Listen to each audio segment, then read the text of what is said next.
देवों को हराने से बेहतर होगा कि किसी प्रकार मैं उनके सारे खजाने को लूट लूं। सुना है इन वनों में कुबेर महाराज के खजाने गड़े हुए हैं।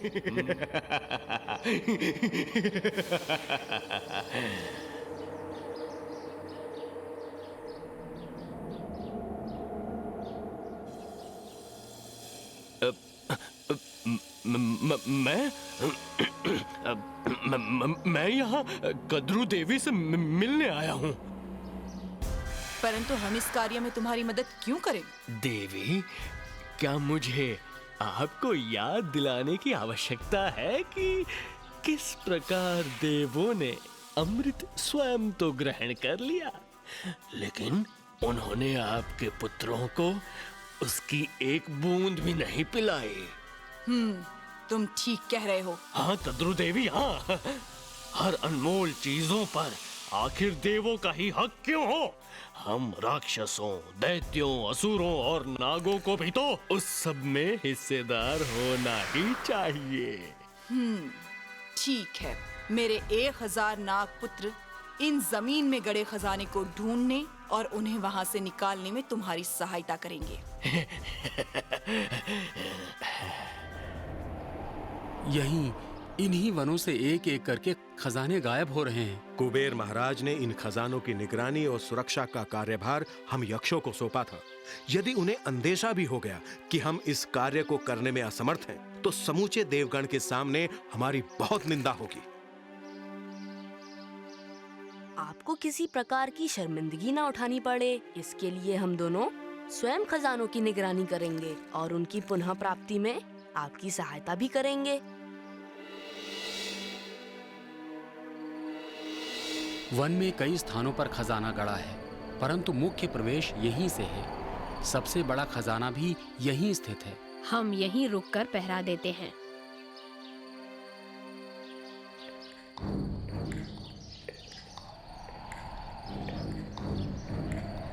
कुछ समझ में नहीं आता कि ऐसा कैसे हो गया, परंतु हमारे पहरे के होते हुए ये खजाना खाली कैसे हो गया?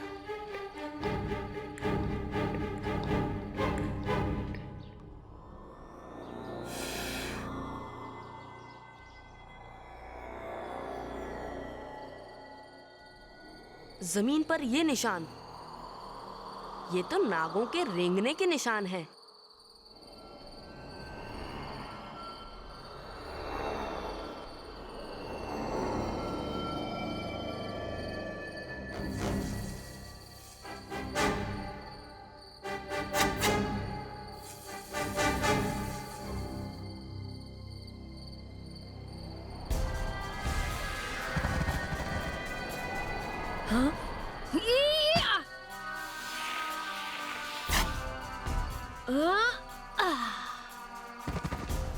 नागों की संख्या बहुत होगी। मेरे अनुमान से इनके और बहुत से साथी होंगे जो इस कार्य में जुटे होंगे। हाँ बलदाऊ, और केवल इन्हें रोकने से कार्य पूरा नहीं होगा। ये जानना आवश्यक है कि ये नाग खजाना लेकर आखिर जमा कहाँ कर रहे हैं। इसके लिए तो छिपकर इनका पीछा करना उचित रहेगा। ये सब मेरा है। मेरा मतलब हमारा है कद्रू देवी, परंतु सिर्फ अभी के लिए। पूरा खजाना मिलने पर तो मैं छल से तुम्हारा हिस्सा भी छीन ही लूंगा कद्रू देवी।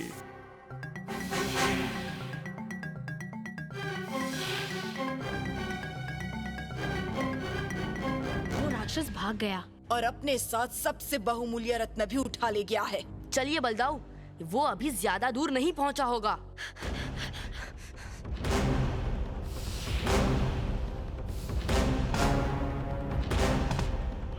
खजाना तो बाद में लूट लूंगा, पहले तुम दोनों से निपटता हूं।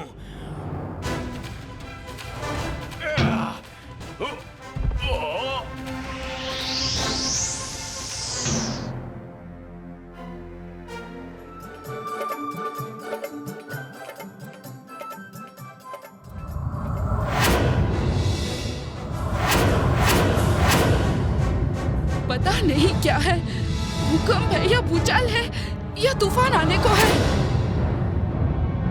अरे भागो!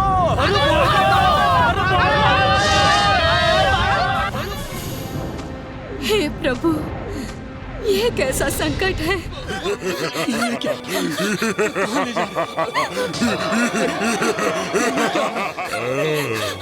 तुम ही नंद और यशोदा हो ना? बोलो बोलो, कहाँ है तुम्हारा पुत्र कृष्ण?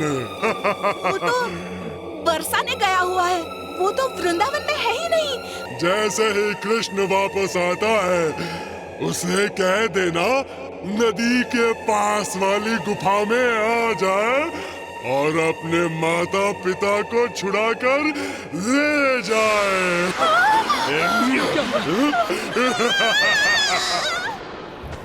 बाहर आ दुष्ट दानव! मेरे माता पिता को क्यों बंदी बनाया है? बाहर आ और हमसे युद्ध कर।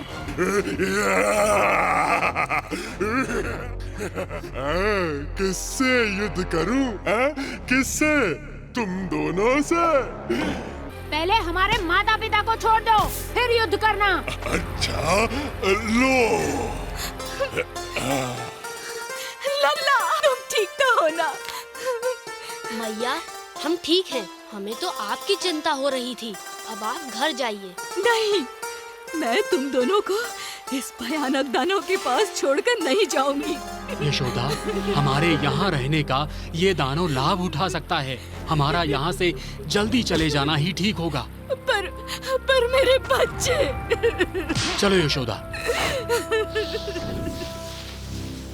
आओ आओ आओ, मारो मारो।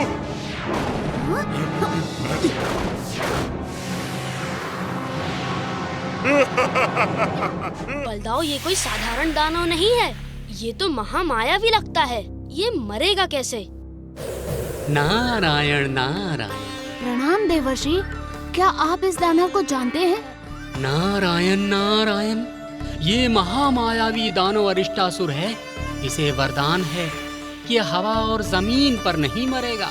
इसे सिर्फ पानी में ले जाकर ही मारा जा सकता है।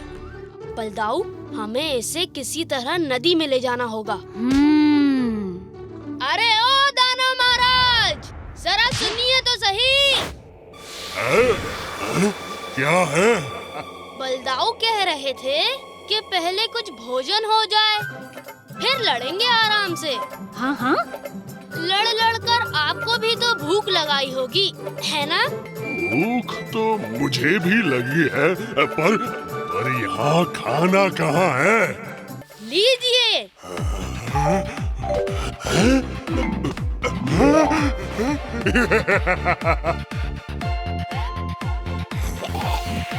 क्यों दानव महाराज, कैसा है भोजन? जी भर कर खाइएगा, शर्माइएगा नहीं।